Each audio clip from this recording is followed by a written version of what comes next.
વાત કરીશું સમાચાર તો પંચમહાલ નીટ કૌભાંડને લઈને સૌથી મોટા સમાચાર સામે આવ્યા છે। હાલ મહત્વના સમાચાર સામે આવ્યા જ્યાં શિક્ષક તુષાર ભટ્ટને સસ્પેન્ડ કરી દેવામાં આવ્યા છે। 1 વર્ષથી તુષાર ભટ્ટ શિક્ષક તરીકે ફરજ બજાવતા હતા ત્યારે જય જલારામ શાળાના ચેરમેન દીક્ષિત પટેલે સસ્પેન્ડ કરી દીધા છે। તો દીક્ષિત પટેલે તુષાર ભટ્ટને સસ્પેન્ડ કરી દીધા છે। પંચમહાલ નીટ કૌભાંડમાં આ સૌથી મોટા સમાચાર સામે આવ્યા છે જ્યાં શિક્ષક તુષાર ભટ્ટને સસ્પેન્ડ કરવામાં આવ્યા છે। 1 વર્ષથી તુષાર ભટ્ટ શિક્ષક તરીકે ફરજ બજાવતા હતા। જય જલારામ શાળાના ચેરમેને તુષાર ભટ્ટને સસ્પેન્ડ કર્યા છે। દીક્ષિત પટેલ દ્વારા તુષાર ભટ્ટને સસ્પેન્ડ કરવામાં આવ્યા છે।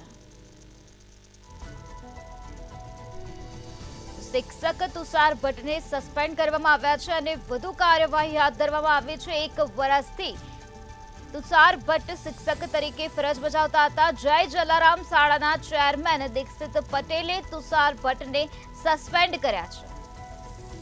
પંચમહાલ નીટ કૌભાંડને લઈને આ સમાચાર સામે આવ્યા છે જ્યાં શિક્ષક તુષાર ભટ્ટને દીક્ષિત પટેલ દ્વારા સસ્પેન્ડ કરવામાં આવ્યા છે।